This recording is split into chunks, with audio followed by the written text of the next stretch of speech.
안녕하세요, 부령입니다. 자, 오늘 이 시간에는 재건축 재개발의 전문가 김재경 소장님 모셨습니다. 안녕하세요. 네, 안녕하세요. 투미 부동산 컨설팅 김재경 소장입니다. 반갑습니다. 네, 제가 알고 있기로는 이번에 재개발 분야로 석사학위 통과하셨다고 들었는데 다시 한번 축하드립니다. 아, 네, 감사합니다. 네, 어쨌든 그래서 석사님으로서 간단하게 자기소개 좀 부탁드릴게요. 자체적으로 투미TV 유튜브 채널도 운영하고 있고요. 재개발 재건축 쪽으로 다방면으로 활동하고 있습니다. 그냥 김재경 소장이라고 네이버에 검색하면 제가 인터뷰 안 한 언론사가 거의 없고요. 막 이런 식으로 재개발 재건축에 관심 있으신 분들은 제 얼굴 피하기 조금 어려우실 거다라고 장담도 해봅니다. 이번에 학위 취득할 때 논문도 재개발로 썼거든요. 이사 부동산 대책의 도심 복합 사업 관련해서 썼는데 이 주제를 교수님이 쓰지 말라는 주제를 제가 썼거든요. 싫어했다기보다는 선행 연구가 없으니까 어려울 거다 우려를 하셨는데 제 분야니까 제가 쓸 수 있습니다 했다가 개고생하고 상을 준다고 하길래 논문상 주나 보다 했더니 받고 보니까 최우수 논문상인 거예요. 이게 논문의 퀄리티가 좋다 보다는 어려운 걸로 갖다가 좀 고생했네 느낌으로 받은 거라고 저는 생각하고 있습니다.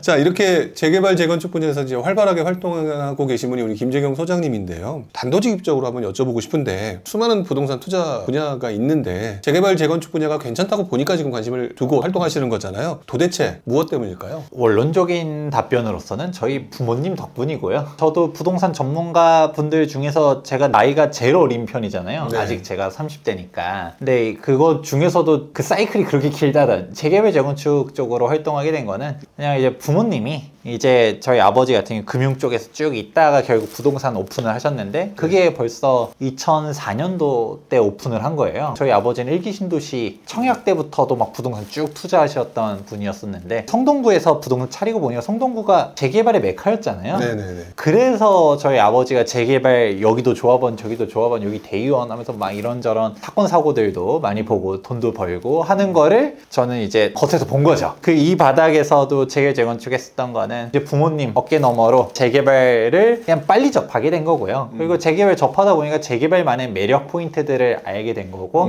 재개발이 솔직히 말하면 처음 접하시는 분들이 정말 많을 거예요. 그렇죠. 왜냐면 이 영상도 처음 보시는 분들 중에서는 재개발하면 막연한 이미지들 있잖아요. 막 오래 걸린다, 복잡하다, 사고 터질 수도 있다 막 이런 생각들 많이 가지고 있는데 사실 어느 정도 맞는 말이기도 하고요. 근데 더 어렵고 복잡하고 시간도 오래 걸리는 그런 사업인 덕분에 수익이 아주 높죠. 그래서 내가 이런 것들을 잘 공부해서 투자하다 보면 큰 수익도 얻을 수 있는 게 재개발이기 때문에 저는 거기에 매력을 느끼고서 재개발 재건축 전문으로 쭉 나가고 있습니다. 근데 요즘 시장이 정말 안 좋잖아요. 재건축 재개발 시장도 조금 주춤하는 걸 지나서 왠지 되게 많이 떨어지는 듯한 느낌이 들거든요. 근데도 지금 상황에서 재건축 재개발 유용하다라고 보시나요? 이거 진짜 너무 훅 들어왔는데 사실 팩트를 얘기해 드리자면 우리가 재개발 지역 탑5라고 하면 한남, 성수, 흑석, 노량진, 부가현 이렇게 얘기하는데 제가 얼마 전만 해도 노량진은 그래도 좀 버티고 부가현 이하는 떨어졌어요 라고 했는데 지금 노량진도 가격 조정된 금매물들이 좀 있어요. 그러니까 지금 사람들이 되게 많이 두려워하거나 부담스러워하는 거라는 거죠. 근데 이제 흑석 뉴타운 뭐 이렇게 3대장까지는 그냥 이렇게 가고 있는데 이하는 진짜 재개발 지역들 봤을 때 막 1, 2억씩 조정된 물건들 많거든요. 저는 오히려 기회다. 오히려 예전에는 들어가고 싶어도 못 들어갔었던 상급지 재개발 지역들을 갈 수 있는 기회들이 왔다라고 보고요. 근데 사실 여기서도 나중에 후술 하겠지만 재개발 재건축 투자는 그냥 싸졌으니까 그냥 가요 라고 말하기는 조금 어려워요. 왜냐하면 부룡님도 잘 아시겠지만 이전 장을 한번 생각해 볼게요. 진짜 폭락장이 왔었을 때 일단 지금은 저는 폭락장이라고는 보진 않아요. 뭐 조정장 정도 그러고서 이제 제가 보는 뷰에 따르면 결국 이러다가 또 올라갈 거라고 보고 있지만 또 뭐 틀릴 수도 있는 거잖아요. 제가 폭락장이 왔다고 가정해 버릴게요. 그러면 이전 장에 뭐 서브프라임 모기 사태 터지고 쫙 떨어질 때 재개발 재건축이 아파트보다 덜 떨어졌나요? 더 떨어졌나요? 더 많이 떨어졌죠. 그쵸. 이게 팩트예요. 더 많이 떨어져요. 그러면 사람들이 또 물어볼 수 있겠죠. 야, 김재경 선생님 뭐 지금이 뭐가 타이밍이야. 이러다가 더 흔들리면 더 떨어져 라고 말할 수가 있는 거예요. 그렇죠. 그러면 일단은 왜 더 떨어지는지 먼저 얘기를 해드리고서 그럼에도 불구하고 왜 지금이 기회인지. 근데 기회라 한다 하더라도 다 기회는 아니겠죠. 어떤 유형들을 생각하면서 투자를 해야 되는지를 하나씩 설명드려 보도록 할게요. 우선 재개발 재건축이 더 빨리 더 많이 떨어져요. 사실 그거는 이전 장을 경험해 보신 분들은 다 아실 거예요. 그렇죠. 아무래도 투자 수요들이 많이 들어갔는데 그걸 받쳐줄 사람이 없으니까 급매물, 투매 이런 현상이 많이 나타나니까요. 그쵸. 이제 부룡님이 얘기한 것 중 첫 번째 포인트 중 하나가 바로 투자자들이 많이 들어가는 상품이 바로 재개발 재건축이에요. 그렇다 보니까 투자자들은 경기에 민감하거든요. 그럴 수밖에 없죠. 그냥 아파트 상품 같은 경우는 내가 이거 팔면 뭐해? 그냥 사는 거죠. 그냥 내 집이니까. 그런데 재개발 재건축은 투자자들이 몰려있는 상품이다 보니까 아무래도 그런 경기 변동이 더 민감한 부분이 1번이고요. 그리고 사실 또 이게 또 연결되어 있는 것 중 하나인데 왜 투자자들 상품이냐? 재개발 재건축은 실거주 가치가 매우 떨어져요. 사실 살기가 좀 부담스럽죠. 그나마 여기서도 재건축은 몸테크를 할 수는 있는데 재개발은 몸테크가 불가능해요. 대표적으로 한남뉴타운 같은 경우는 매매 금액이 20몇 억이 그냥 쫙쫙 높아지는데 전세 같은 경우는 1, 2억밖에 안 해요. 그럼 생각해보면 그 한남동에는 뭔 전세가 1, 2억이라고 말하면 그 많은 이유가 있다. 진짜 차폭도 좁고 소방차도 못 들어서고 저도 한남뉴타운에 밤에는 임장을 못 가요. 무서워서.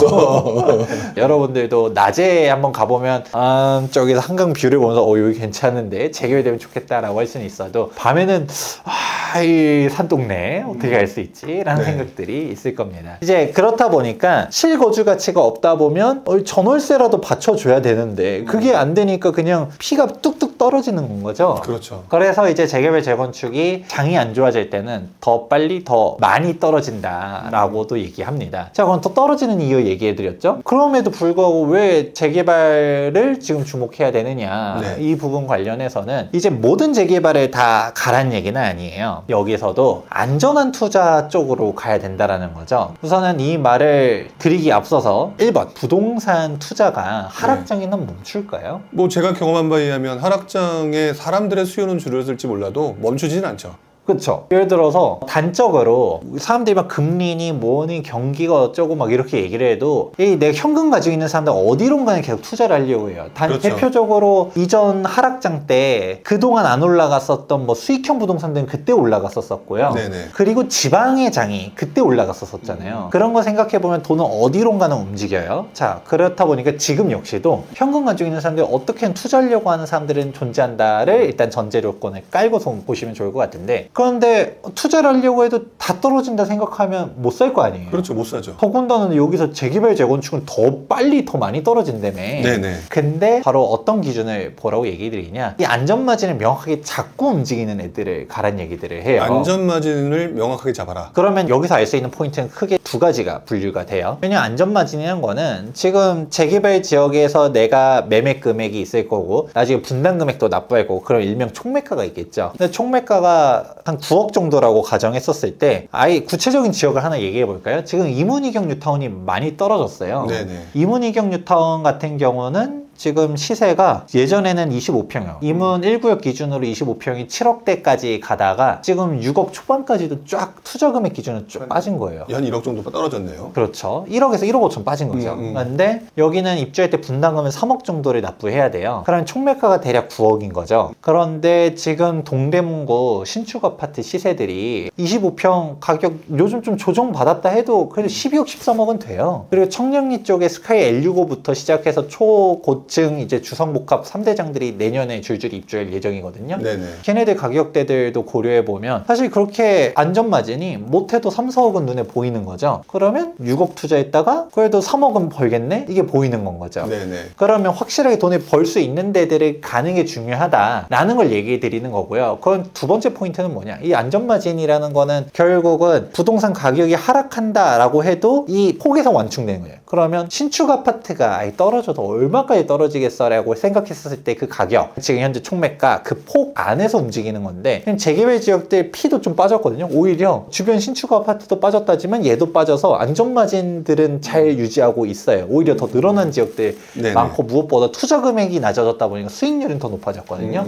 그런 걸 보시면 되는데, 근데 여기서 제가 이문이경 뉴타운 예시를 든 이유가 이제 두 번째가 나와요. 뭐냐면 재개발이라고 했었을 때 아까 뭐 더 빨리 더 많이 떨어진다라는 걸 일단 전제를 깔고 움직였잖아요. 있잖아요. 네네. 그런데 안전마진이 5억이고 6억이고 그게 뭐가 중요해? 더 빠지면 안전마진은 더 늘어날 거 아니야? 라고 생각할 거 아니에요. 네네. 그래서 이제 들어가야 되는 시점은 안전한데, 내가 리스크를 정말 뭐 적게 가려고 하는 사람들 있잖아요. 지금 이 시장이 횡보 정도도 아니고 그냥 이제 하락장이라고 생각하시는 분들이 있을 수 있겠죠. 근데 하락장이라고 가정을 해도 내가 현금 가지고 있는 거는 지금 은행 예금 금리가 2%대밖에 안 되는데 지금 인플레이션 7%를 향해 가고 있잖아요. 앉은 자리에서 내 돈은 5%씩 삭제되고 있는 거예요. 그것도 예금에 들어놨었을 때 얘기인 거지. 그냥 수시입출금식 통장이라고 하면 0.1%에 이자 소득세 15.4% 이렇게 떼버리니까 뭐 남는 게 없죠. 내 화폐를 방어하기 위해서는 뭔가는 투자를 해야 하는데 확실하게 안전한데 가려고 하면 바로 어디를 가야 되느냐, 그냥 재개발 투자할 때 저는 기준점으로서 조어설리 인가를 정말 많이 강조를 해요. 조어설리 인가 이후로 투자하세요 라는 얘기를 많이 하는데, 진짜 이 장이 하락한다고 가정해버리면 조어설리 인가고 뭐고 다 떨어집니다. 그래 버리니까 바로 어디? 관리처분 인가 이후로 더 안전하게 가야 되는 거죠. 관리처분 인가 이후에서도 더 확실하게 가려면 이주 철거 착공까지 한 애들, 그런 애들은 그냥 분양권 투자하는 건 똑같은 거예요. 그러니까 속도가 거의 다 끝난 상태니까 더 확실하게 신축이 될 것들이니까 그럴 수 있겠네요. 사람들이 분양권을 왜 좋아할까요? 분양권은 복잡하지 않잖아요. 그렇죠. 입주권은 막 이게 물딱지인지 아닌지도 따져야 되는데, 분양권은 그냥 뭐 청약통장 당첨되면 그냥 당연히 아파트 받는 건 거고, 그리고 안전하죠. 일단 시간이 3년 뒤, 2년 뒤 입주가 너무 명확하죠. 맨 마지막으로는 안전마진 계산이 너무 편하잖아요. 지금 분양가가 있는데 아무리 주변 시세가 좀 떨어진다 하더라도 지금 분양가 상한제 지역들 같은 경우는 분양도 안 해요. 우리 이 분양가로는 분양 못한다 라고 다 올려달라고 가지고 있잖아요. 그런데 뭐 이러면 이거죠. 예전에 막 강남의 10억 로또 분양이 5억 로또 분양으로 바뀐 거고, 강북에서 5억 로또 분양이 3억 로또 분양으로 바뀐 것 뿐이지, 뭐 3억 벌게 눈에 확실하게 보이는 거는 매한가진 거잖아요. 네네네. 그러니까 지금 서울 핵심 지역들에서 청약 나오기만 기다리는 청약 대기 수요자들도 많거든요. 네네. 근데 이제 청약이라는 것도 가점이 높으면 그렇게 가는 게 괜찮지만, 가점 솔직히 60점 안 넘어가면 쉽지 않다라고도 많이 얘기하잖아요. 근데 내가 가점도 안 돼, 뭐라도 해보려고 하는 사람들은 입주권에 주목하는데, 여기서 착공까지 한 애들은 입주가 머지 않았었어요. 그러면 제가 아까 예시를 들었던 이문이경 뉴타운을 다시 데리고 올게요. 이문이경 뉴타운에서 이문 1구역 같은 경우는 2주 철거를 넘어서 착공까지 했고요. 그리고 생각보다 공사가 많이 돼 있어서 입주까지 이제 2년 2개월밖에 안 남았어요. 그 2년 뒤면 입주야. 근데 당장 투자 금액은 6억 초반이야. 근데 안전마진은 최소 3억 정도는 눈에 보여. 그러면 6억 투자했는데 3억 벌어. 이거가 되는 거잖아요. 그것도 2년 안에. 그러면 심플한 거죠. 지금 이 장에 내가 뭐 떼돈을 벌고 뭐 이런 생각까지는 안 하지만, 네네. 근데 여기서 돈을 이렇게 불릴 수 있다라는 것만 하더라도 어마어마한 거기 때문에, 지금 이렇게 관리처분 인가하고 이주 철거 이런 단계에 있는 재개발 지역들 중에서도 피가 조정된 데들이 꽤 많아요. 꽤 많죠 지금. 그러면 예전에는 아유 뭐 안전한 거 누가 몰라서 못 가요? 근데 비싸서 못 가요? 라고 했었던 분들에게는 정말 기회가 왔다라는 건 거죠. 괜히 뭐 어렵고 복잡하고 뭐 예정지고 뭐 이런 거 할 필요 없이 그냥 깔끔한 데들, 관처 이후로 있는 애들을 그냥 가는 겁니다. 그러면 진짜 재개발 재건축 같은 경우에 장이 안 좋아지면 사업이 또 멈춰요. 그렇죠. 근데 아니 2주 이후로는 금융 비용이 막대하게 들어가기 때문에 어차피 못 그럼 멈춰요? 진행할 수밖에 없잖아요. 그냥 못 먹어도 고해요.